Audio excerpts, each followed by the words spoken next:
안녕하세요.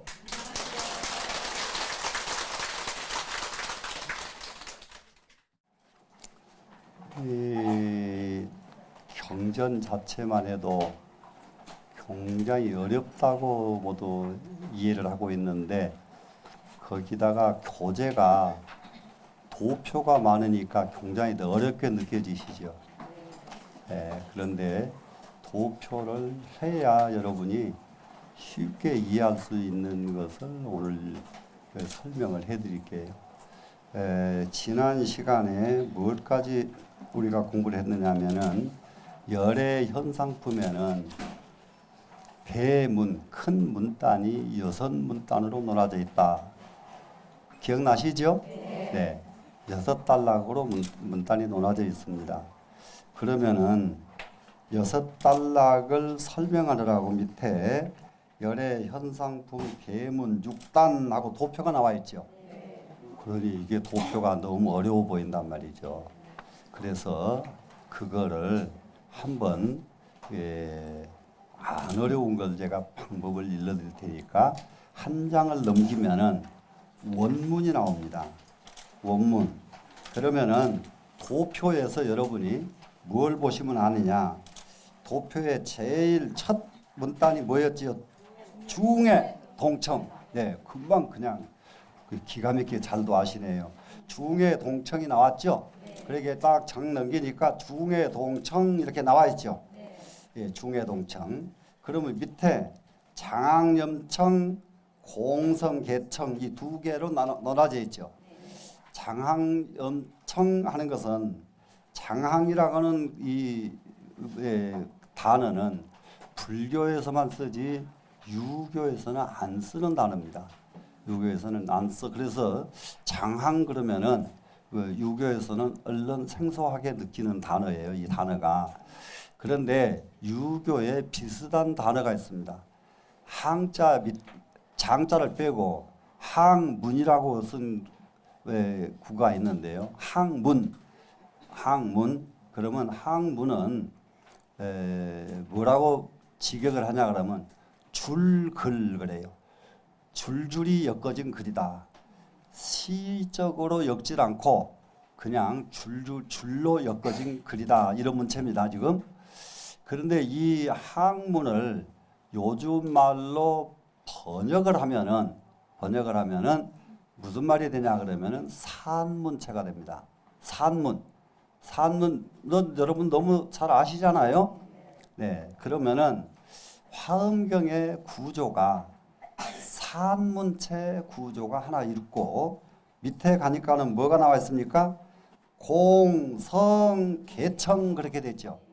소리를 공양을 올린다 그랬어요. 그런데 소리를 공양 올리는 것이 공성입니다. 그런데 이 소리 공양은 뭐냐 그러면 개송을 할 때에는 소리 공양으로 법을 청합니다. 그러면은 개송은 우리말로는 시예요. 시인데 시로 법을 청할 적에는 그냥 시를 낭송해가지고 법을 청하는 것이 아니라 노래를 불러서 법을 청합니다. 이해가 되시나요? 네, 그래서 이 화엄경의 구조가 산문과 시 두 가지 형태로 문체가 이루어졌구나 이걸 알 수가 있는 거예요.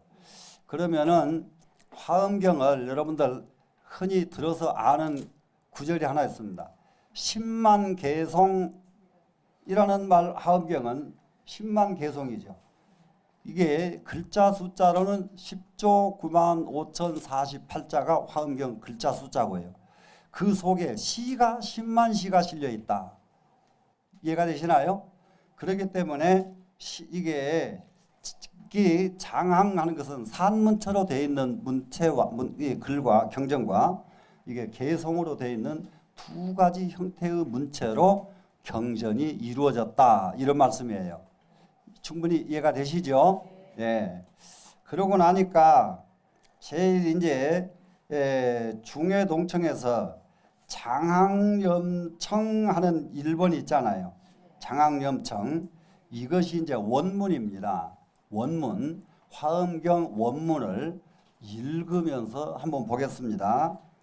이시에 제보살과 급일체 세간주가 작시 사유하사대구나 시제불지며 운하시 제불경계며 운하시 제불가지며 운하시 제불소행이며 운하시 제불력이며 운하시 제불무소회며 운하시 제불삼매며 운하시 제불신통이며 운하시 제불자재며 운하시 제불무능섭치며 이게 장항이에요. 지금 이게 장항으로 지금 이렇게 10단락이 나 있습니다. 지금 19절이 지금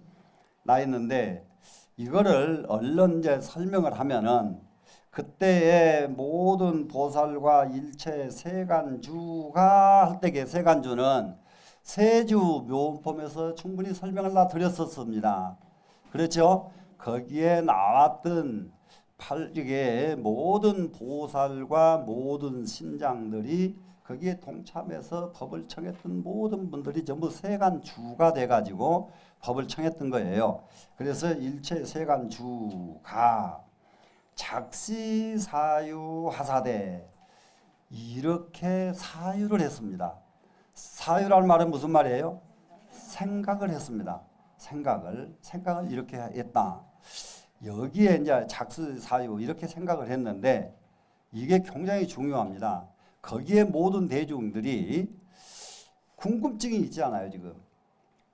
지금 부처님이 법자에 모두 참석을 했는데 정말로 너무 궁금한 거예요.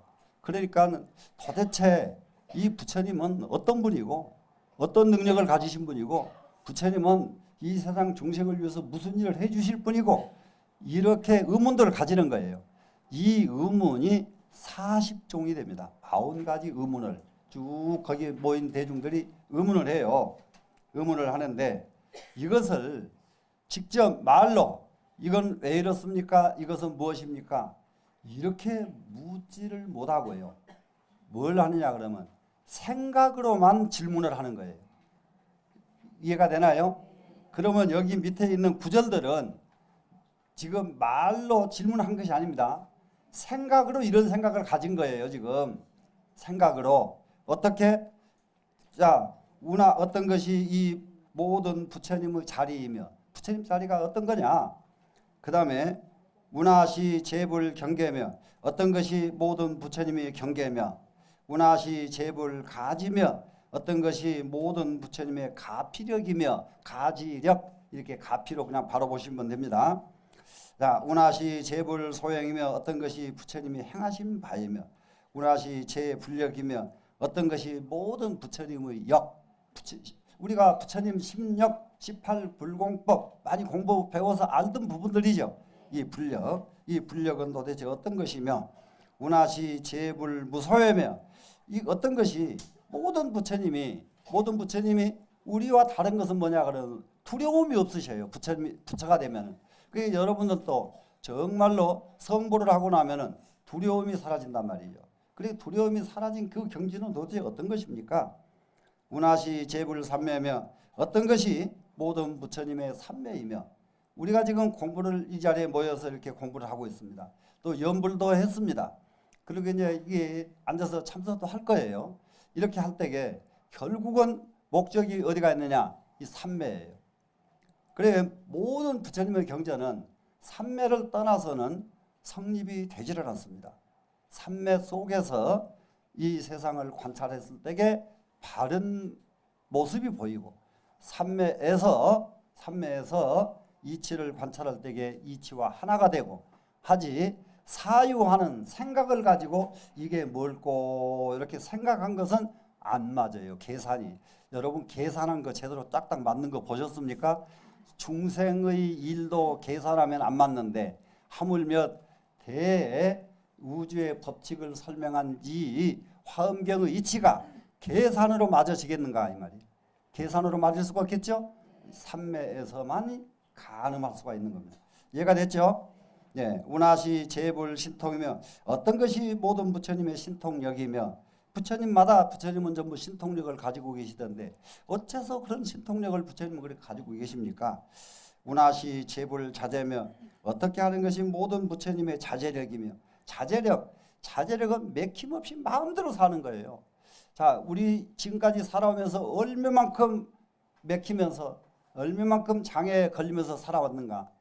장애 없는 중생계가 어디가 있어요. 그런데 부처님은 장애가 하나도 없으셔요. 막힘이 없어요.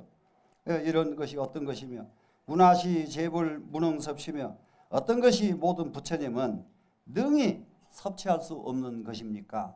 섭취하지 못한다는 것은 부처님은 하늘에서부터서 인간의 세계 어느 곳에도 부처님을 간섭할 수가 없어요. 이 섭자 이것은 섭 그러면 대체적으로 우리가 알고 있는 섭자는 받아들일 때에 쓰는 글자였죠. 받아들일 때. 여기서는 받아들일 때에 쓰는 섭수의 섭자가 아니고 간섭할 섭자입니다. 간섭할 수가 없어요. 또 이 취자 있죠. 지금 취할 취자. 취할 취자는 이 취가 취한다 이 말이죠. 근데 여기서는 빼앗을 취자로 느끼시면 돼요. 부처님에게는 천상에서부터 인간 세계 어느 세계 누구도 부처님을 간섭할 수 없고 부처님을 뺏을 수가 없어요. 네. 그래 어째서 부처님은 이와 같은 특성을 갖추셨는가? 이것이 궁금한 거예요 지금. 그런데 이 궁금증을 마음속으로 이렇게 지금 다 가지고 있는데 마음속으로 가지고 있는 이 중생의 마음을 부처님께서는 그래 알았다. 너희들이 이런 생각을 하고 있지 하고 부처님은 아시는 거예요. 이해가 되시나요? 네. 그래서 이렇게 이제 문단이 됐습니다. 그러면은 이렇게 한번 화엄경을 쭉 읽고 넘어가면은 몇 달 안 걸리고 며칠 안 걸려서 화엄경 다 읽겠죠? 그렇잖아요.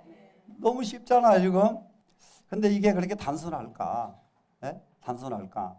여기가 무궁무진한 지시가 다 들어 있습니다. 그래서 요걸 한번 도표가 아니고서는 이거를 설명할 방법이 없기 때문에 도표를 만들었다는 점 이해를 하시면서 공부를 해주시면 좋겠습니다.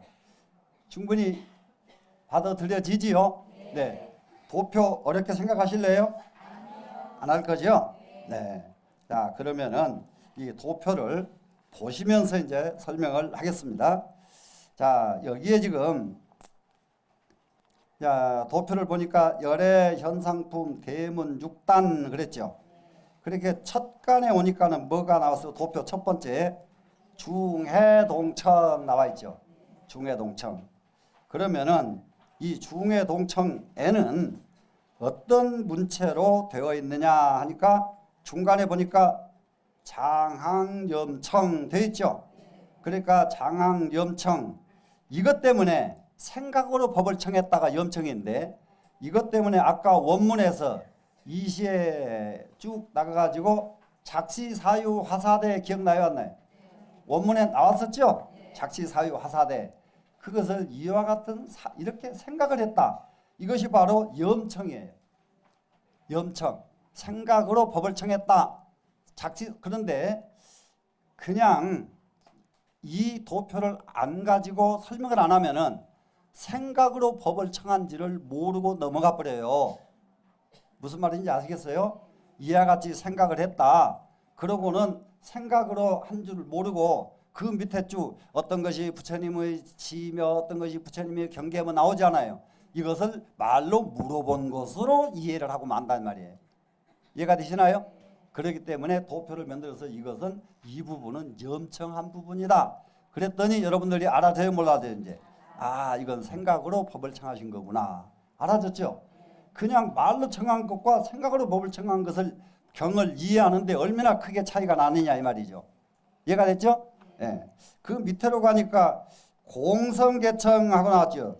그러니까 중해동청을 두 문장 체계로 이게 중해동청 분이 두 문장의 체계로 설명이 됐는데 하나는 산문으로 장항으로 염청을 했고 하나는 개성으로 법을 청했다. 그런데 개성으로 법을 청할 적에는 어떻게 한다고 그랬죠? 노래로서 공양을 올리면서 해요. 노래로서 공양을 올리면서. 그래서 노래로서 공양을 올리면서 개를 청했습니다. 그러면은 요 오른쪽으로 가니까 문단 49 이렇게 나와 있어요. 문단 49 보이시죠? 이 문단에는 49가 있다. 49가 있는데 제일 우쪽에 보니까 덕용 원만 19 이렇게 되어 있죠. 밑으로 가니까 채상 현저 19 이렇게 되어 있죠. 전 10회 화용 보주 후 10회 인덕 심광 이렇게 되어 있습니다. 이렇게 되어 있으니까 이 도표 보면은 뭔 말인지 알 방법이 없죠. 정말로 알 방법이 없어요. 그러면은 여기 덕용 원만 19 했죠. 이 부분을 아까 경전 원문을 지금 한번 읽었죠. 원문 이게 읽은 것이 뭐였던가 보세요. 자, 운하시 제불지며 운하시 제불 경계며 해서 운하시 제불 무능 섭치며 19절이죠. 이 19절. 이 19절은 딱 여기에 무슨 말이냐? 덕용이 원만 한 데 대한 것을 19절로 물었다 이거예요. 덕용이 원만한 것은 뭐겠어요? 부처님의 내면 세계예요. 부처님의 마음 경계. 부처님의 내면은 뭘로 갖춰졌습니까? 부처님은 덕이죠. 부처님은 덕을 갖추신 분이에요. 그런데 어느 정도로 갖췄어요? 원만하게 다 갖추신 분이라 이 말이죠. 이해가 되시죠? 네, 다 갖추신 분이 부처님입니다. 여기에 대해서 19절 했죠. 19절. 그것이 지금 전에 읽었던 원문 19절입니다. 19절은 덕용이 원만한 것을 밝힌 구절이다. 되시겠나요?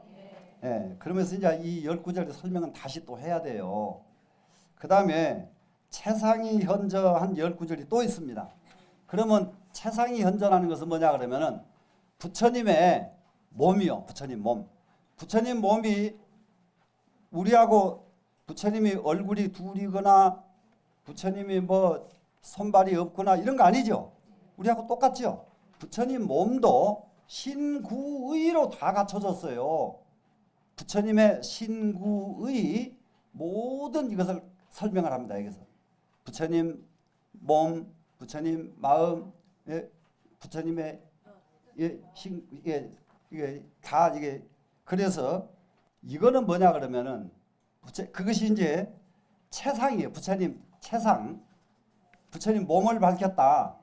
그래서 여기서는 당채자리, 진리자리 채자가 아니고 그냥 몸채자예요. 채상.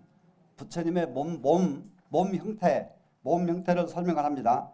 그런데 이 몸 형태로는 현저하다고 그랬거든요. 무엇이 현저했느냐? 부처님 몸으로는 아까 부처님 마음으로는 덕용을 갖추고 계셨죠.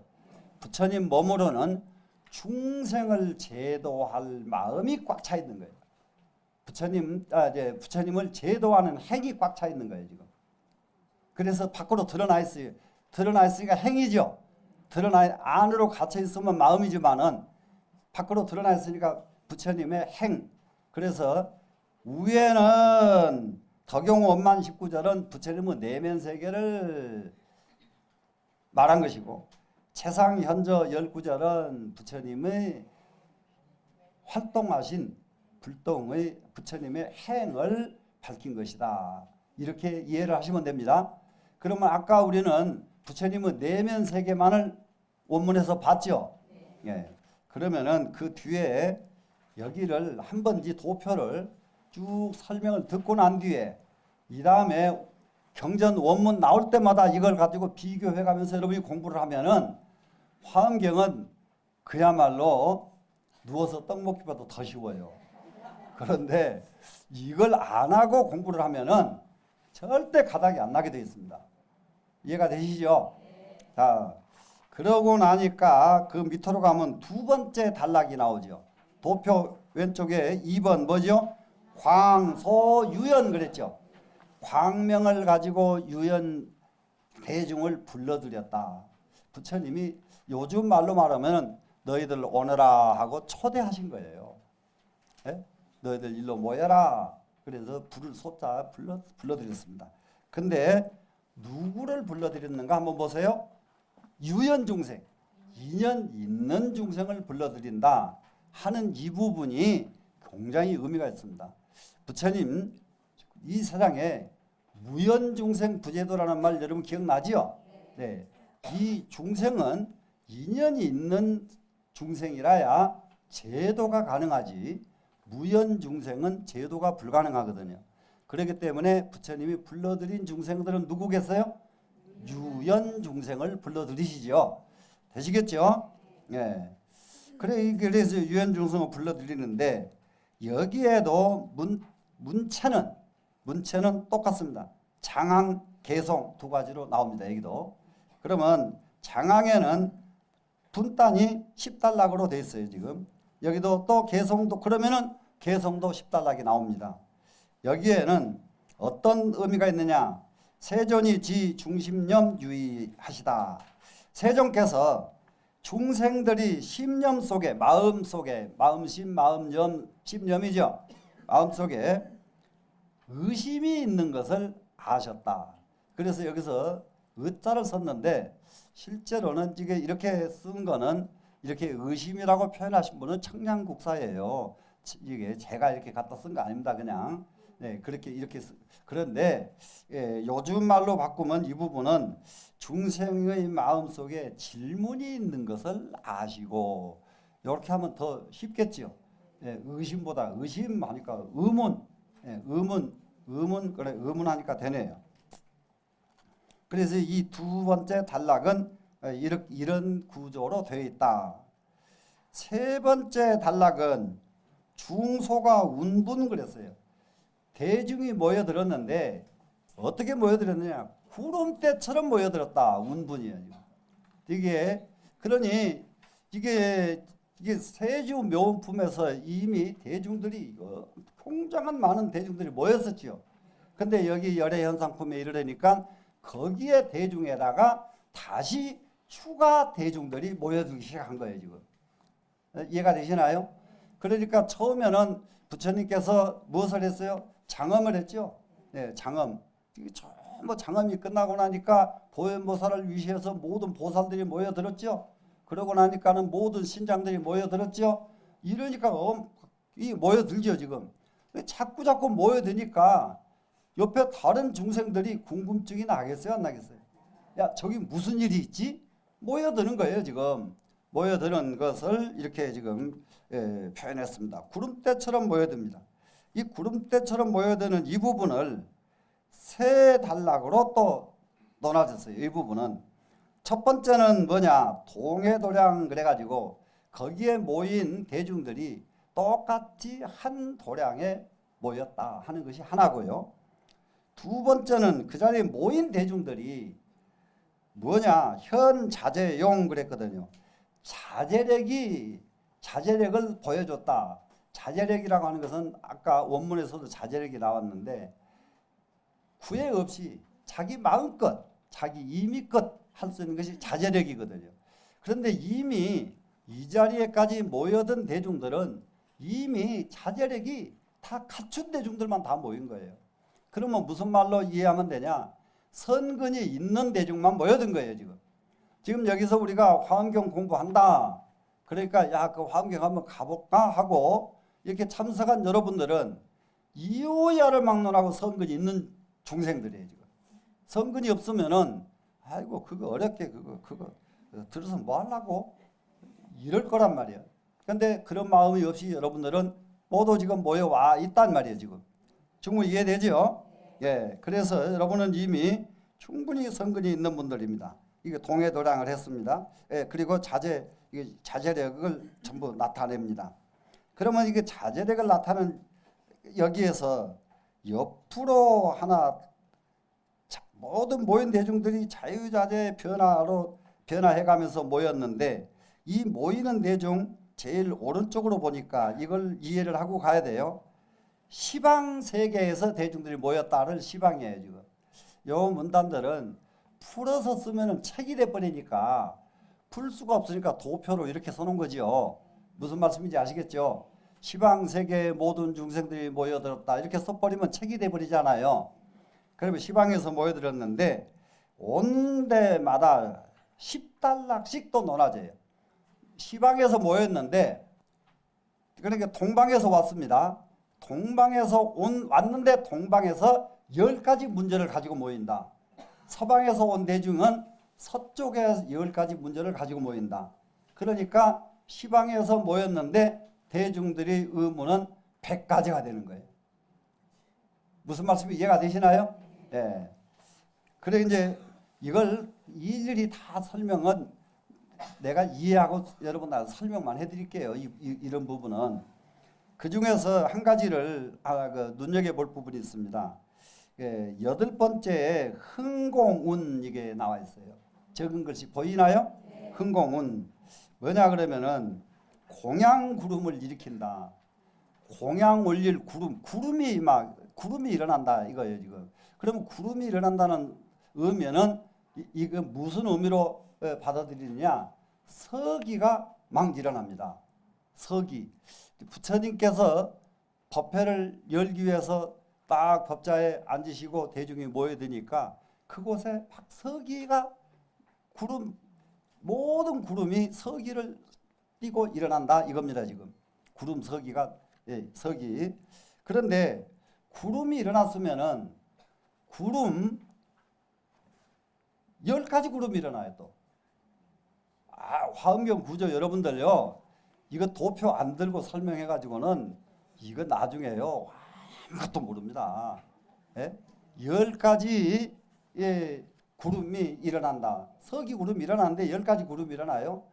10가지 구름에 또 10가지 일이 또 있어요. 구름마다 10가지 일이 거기에 있어요. 그러다니까 이걸 다 설명하려고 하니까 얼마나 기기미묘하게 설명을 할 거예요. 그런데 뭐가 이렇게 많을까? 뭐가 이렇게 많을까 생각되지요? 그런데요. 이것이 끝없는 삼매 속에서 나오는 일들이에요. 사람의 머리에서는 이게 나올 수가 없어요. 여러분, 삼매 속에서 나옵니다. 이 꽃을 하나를 봤으면은 대충 꽃 이쁘다 하면 말겠죠. 그럼 이 꽃의 의미가 10가지가 다 10가지가 꽃의 의미를 여러분이 한번 만들어 봐요. 이것이 술술술술 나오면은 여러분은 집중력이 대단한 사람이에요. 근데 이게 10가지 의미 찾으라고 하면 2가지 의미나 찾으려는지 모르겠다. 못 찾아. 맞아요, 안 맞아요, 지금. 그런데 10가지 의미를 찾았는데 10가지 의미 속에 또 10가지 뜻이 또 들어있다. 그러면 한 단계가 보였죠. 그러고 나면 그 다음에 더 깊은 단계가 또 들어간다 이 말이에요. 관찰을 이렇게 하기 때문에 우주 법계가 하나도 남김없이 샅샅이 다 드러난 것을 볼 수가 있는 거예요. 이해가 되세요? 이런 공부를 해볼 수 있는 기회가 절대 그렇게 만만치가 않습니다. 자, 그래서 이제 그러다 보니까 이제 거기까지를 여기 모인 동해 똑같이 도량에 모인 대중들은 동서남북 시방에서 모여들어 가지고 거기에서 거기 시방에 모인 곳마다 모인 데마다 10가지 일을 가지고 모였는데 그 중에서 구름공양 하나를 예를 들어 보니까 구름이 서기 이거 하나만 가지고도 또 100가지 구름이 또 일어나는구나. 정말로 끝이 없구나. 이게 화엄경 공부하다가 중중 무진 구절이 있어요. 그 옛날에 저는 거의 잠을 자면서 공부했지. 모르니까 잠잘 수밖에 없거든요. 그런데 안 잊어버리고 지금까지 생각나는 것이 중중 무진. 이게 중중 무진이라니까요. 지금 무슨 말씀인지 아시겠죠? 지금 예, 이렇게 대중이 이게 법을 가지고 이게 대중이 모여드는 겁니다, 지금. 자, 그러고 나니까 밑으로 또 내려가요. 현 자재용 하는 거 옆에 오른쪽으로 가보세요. 일일 국토에 하나하나 국토에 10가지 문이 있는데 10가지 문이 국토마다 10문이 있어요. 그런데 그 10가지 문에는 10가지 이익이 있어요. 10가지 이익이 있어요. 그래서 어느 문으로 들어가든지 들어가기만 하면은 중생은 이익을 얻을 수가 있어. 자, 들어오실래 안 들어오실래? 들어오실 거죠? 네. 자, 그래서 매일 본문의 성십이 보였죠 지금? 네. 하나하나 본문 속에 10가지 이익이 일어난다. 네. 그 밑으로 가니까 뭔가 보세요. 성광자술이에요. 성광자술. 아까 속으로만 생각을 했다 그러지, 의문을. 그런데 이 속으로 생각한 것이 무엇으로 드러나느냐? 기가 막힙니다. 소리 광명으로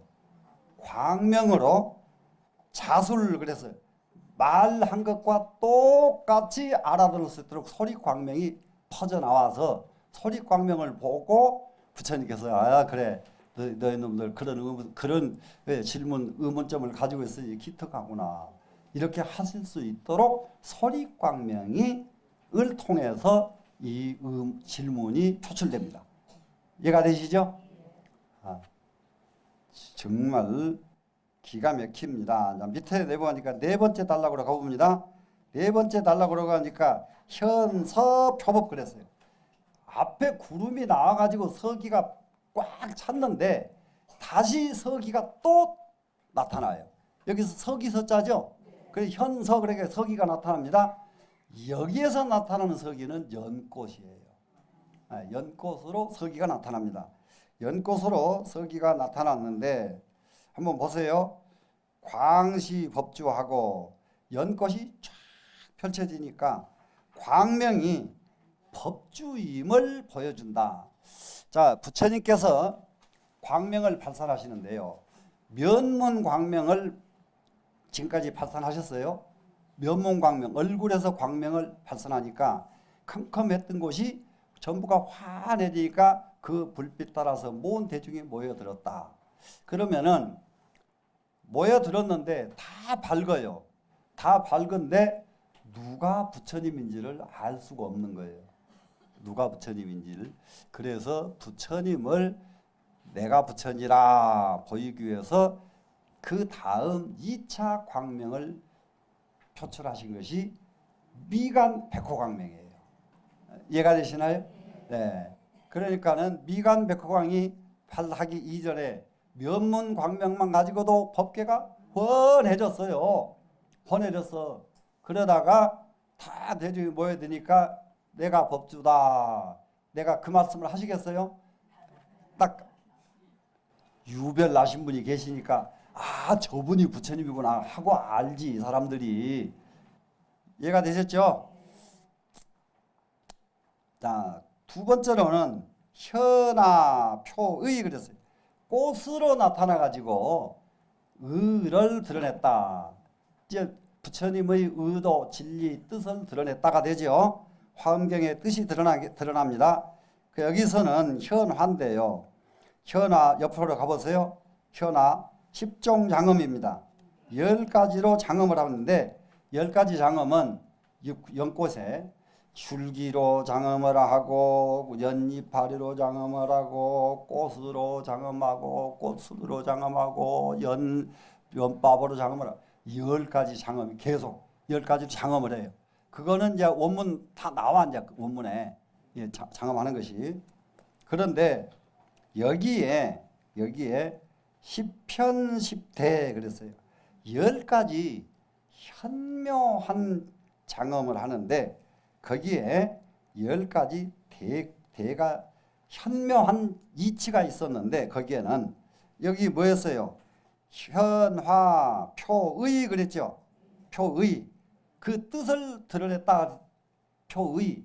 그러니까 여기는 10편 10대는 뭐겠어요? 표의요. 아까 장엄한 것은 꽃이죠, 지금. 꽃인데 꽃과 현서, 서기가 장엄이 됐고, 그 다음에 의가 또 드러나야 되잖아요. 의가 드러나야 되는데 여기에 10가지 현묘한 이치가 있고요. 거기에는 10가지 대꾸로서 이루어졌다 이렇게 됐어요. 그러면은 어떻게 되는가 보세요. 옆에 이거는 봐도 되는 것이기 때문에 읽어드릴게요. 교자와 의자. 교 가르치면 어떤 것이고 가르칠 것은 무엇인가. 교와 의 이렇게요. 예, 서로 대꾸가 이루어졌죠 지금. 그래서 10대 그랬잖아요. 10가지가 서로 대꾸를 이루고 있다. 예, 교와 의로 대꾸를 이루었고요. 사와 이. 사는 현실이죠. 이는 실상이죠. 그래서 사와 이가 대꾸가 이렇고, 경과 지. 경계와 지혜. 경계는 바깥의 것이고 지혜는 안의 세계 것이요. 또 행과 위. 행하는 것과 그 위. 위는 수행의 위를 말합니다. 그러니까 삼승의 위에 있는 사람은 삼승의 자리에 있고, 일승의 위에 있는 사람은 일승의 자리에 있고, 이렇게 위가 있습니다. 지금 행과 위. 그리고 인과 과. 인은 우리가 숙세에 지었던 것이 인이고, 지금 받는 것은 과예요. 근데 불교의 인은, 숙세에 지었던 인은 수행이 인이라 해야 불자예요. 불자. 여러분들 그래도 전생에 수행을 많이 한 인연이 있어. 그래서 이 화엄경을 들으러 모일 수가 있는 거예요. 그래서 화엄경을 들으러 모았으니까 결과가 어떻게 돼야 돼요? 과상이 성취가 돼야 되겠죠. 결과 성취가 없으면 화엄경 들으나 마나요. 이해가 되죠? 네, 인과 과. 그 다음에 뭐가 됐어요? 의와 정. 의보와 정보. 정보하는 것은 타고난 보고요. 의보는 상황에 의해서 바꿔지는 거예요. 업이 내가 본래 가지고 온 업이 있고요. 태어나서 살면서 바뀌는 업이 있다고요. 바뀌는 업. 그래서 의보와 정보. 그 다음에 체용. 체와 용. 당체자리와 작용. 인과 법. 사람이 살아가는, 일체 중생이 살아가는 이치가 법이죠. 법. 그리고 역과 순. 거스리는 것과 순하는 것과 따르는 것과, 감과 응. 감하는 것과 응하는 것이, 좋구나 이렇게 감하는 거죠. 그러면 그 다음에 반응을 좋구나 감해놓고도 안 좋은 반응을 할 수도 있잖아요. 그러니까 감과 응은 다르다 이 말이에요. 감응이 이해가 되시나요? 네, 감응이 같이 가면 아주 좋은 거죠. 네, 감과 응. 그래서 10가지 현묘한 이치를 10가지 대를 통해서 설명이 되고 있습니다. 지금 원경에서 그렇게 한다 이 말이죠. 본경전에서. 되시겠죠? 예. 그 다음에는 세 번째가요. 현중, 표, 교 그랬죠. 그러니까 뭡니까? 이거는 뭐냐 그러면은, 자, 현중합니다. 이게 대중에게 나타난 것이 현중이요. 대중에게 나타나요. 그래가지고 무엇을 대중들 앞에 딱 앞장서서 나옵니다. 지금 나와서 뭘 하느냐, 앞으로 공부해야 될 것을 드러낸다가 교예요. 앞으로 이러이러한 공부를 해야 된다. 근데 여기에 누가 앞장을 서냐, 일체법 승음보살이 나옵니다. 일체법 승음보살. 그러면 앞에서는 보현보살이 선두보살로 나왔죠. 그런데 여기서는 청법을 누가 하느냐, 지금 성법을 주도하는 사람이 일체법 승음보살이에요. 일체법 승음보살. 그러니까 여기서 이제 이런 설명을 들어놓고 원문 들어가면은 원문이 그냥 쑥쑥쑥 들어오잖아요. 이해가 되시죠? 예. 자, 그래서 그 밑에 이제 그렇게 하고 나니까 다섯 번째로 넘어갑니다. 단락으로. 칭량 불떡 그랬어요. 부처님 덕을 칭송한다. 칭송하는 말을 칭량이 썼어요. 칭찬해가지고 막 들춰낸다. 그러니까 칭송한다 그러면 되겠죠? 그런데 여기에는 일체법 승음 보살이 개성을 통해서 일체 부처님 덕을 칭송을 합니다. 그 다음에 시방 보살들이 또 개성을 통해서 부처님을 찬탄을 합니다. 칭송을 하는 거죠. 네. 여기에 칭송을 하면서 어떤 내용은 무엇이 나오느냐? 아까 이 제일 위에 가니까 덕용원만, 채상현저, 전 10회, 후 10회 나왔죠? 그래서 여기 답 10회에 대한 답을 개성으로서 한다. 되시겠나요? 그 다음에는 그 밑으로 나가니까 답을 합니다. 덕용원만에 대한 19절에 대해서 또 일체 보살들이 개성으로서 답을 한다. 이런 구조로 돼 있다 이거예요 지금. 되시겠죠? 네, 그러고 나서 마지막이 결론인데, 결론을 짓는데 이 결론은 얼마나 끝이 없든지 간에 무궁무진입니다. 이 결론이. 네, 이렇게 방대하게 되어 있기 때문에 이것을 이렇게 짚고 넘어가지 않는다면은 여러분 하다가 뭔 소리인지 아무것도 모르고 그냥 넘어갑니다. 가닥을 못 추리고 배웠기 때문에. 가닥을 추리고 배우면은 여기서 여러분들 머릿속에 담아놓을 것이 끝도 갓도 없습니다. 되시겠죠? 네. 공부해볼 만 하겠죠? 네. 네. 그러면은 여기서 이제 이 19절의 대의를 한번 다시 쭉 설명을 해야 돼요. 근데 만약에 설명이 다 안 되면은 다음 시간에 반복해야 돼요. 네. 이걸 굉장히 여기서 첫 번째 똑 부러지게 알고 넘어가야 그 다음에 가면은 술술술 그냥 너무 쉬워요. 자, 그러면은 운하시 불지며 여기에서 한 가지 이해해야 될 부분이 있어요. 여기 제일 첫 번째 지금 질문이잖아요. 어떤 것이 부처님의 지입니까 불지입니까 했습니다. 이 자리는 여기에는 화엄경의 구조가 얼마나 조직적이고 얼마나 체계적인가를 알려주는 대표적인 문단이 여기입니다. 그 밑에요. 두 번째 질문에서부터 10번째 질문이 똑같이 불지예요.